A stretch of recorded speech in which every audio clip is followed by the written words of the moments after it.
From the very moment you set foot within Elden Ring's world, you are shown a tree, known as the Erd Tree. This enormous structure will pique most players' curiosity as to what exactly lies at the base of it. The Erd Tree is loosely inspired by Yggdrasil from Norse mythology, and at its base lies the city of Lyndell, the royal capital.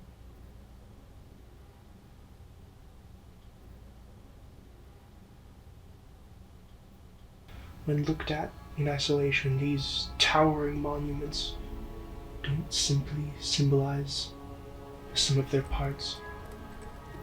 Their purpose is largely symbolic in the sense that, in the same way, the Statue of Liberty or the Empire State Building to a far-off person traveling to this city promises wealth, eternal opportunity, and prosperity for those willing to make the journey.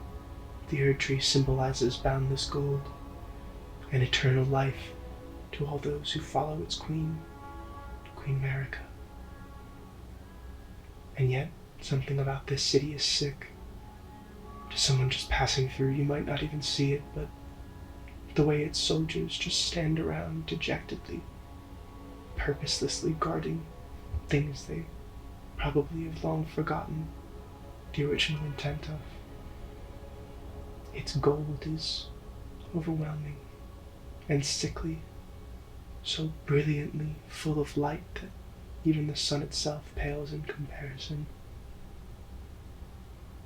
The decadent architecture of this city is repressing a secret, one that wouldn't simply be available to tourists or people just passing through.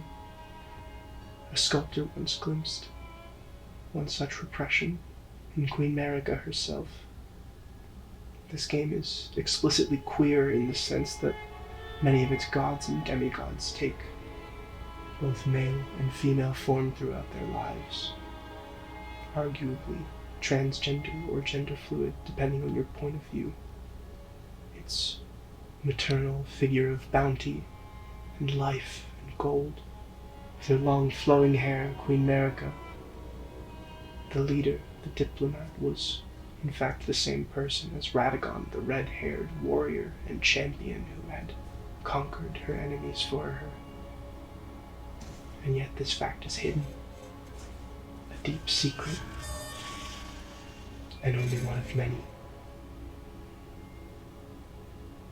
Well away from the main path players will take is a secret down a well, deep below ground, lies the subterranean shunning grounds, the side of the city that the wealthy and the important will never see,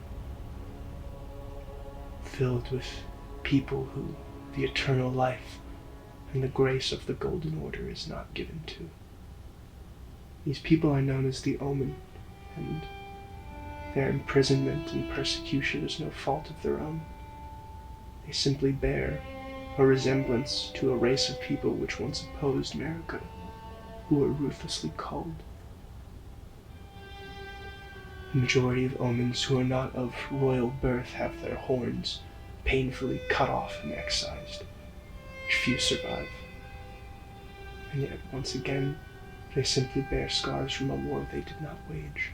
The Erd Tree is so ashamed of its seat of power being born out of mass slaughter that it forces these people to live underground, as they are simply a sign of how its promises of eternal life and prosperity are a lie, an illusion meant to uphold the ideals of perfect order and shimmering gold. Similarly to Downtown 81, you can see everywhere you look the disparity. The moment you step outside of a glamorous, paid establishment and see the way people are actually living, you realize that the former is just a lie, meant to rinse you for every dollar you have. The city is full of beauty, but equally filled with the stench of death. Its peoples are mutilated, hidden from sight, and treated as if they were subhuman, simply for being unable to hide these painful memories wrought throughout their flesh. I'm reminded of Born in Flames in the sense that while you are constantly being reminded that the city is perfectly ordered, all you have to do is look around you to see that that's not true. A doll given to Omen children reads, Omen babies have their horns excised, causing most to perish. These fetishes are made to memorialize them. Please don't hate me or curse me. Please. Yet this city bears one final, consequential contradiction. The instability and power struggle that it was thrust into was caused by none other than Queen America herself. She became disillusioned with the order she created, vanishing from her post as its leader. All of her demigod children became engulfed in a mad power struggle. Only one, when Queen America disappeared, was willing or capable to defend the city of gold. The city that had never loved him was an Omen, a son of America, who was born cursed, named Morgoth, who, despite, for fear of how the population would revile him if they knew his true nature, what is thy business with these thrones? Despite the cruelty he'd endured at the hands of the city, Thy kind are all of a piece. he deeply understood its value and its beauty. When everyone else had abandoned it, he was the only one willing to fight for it. Pillagers, emboldened by the flame of ambition. He was their champion, Morgoth, the Omen King.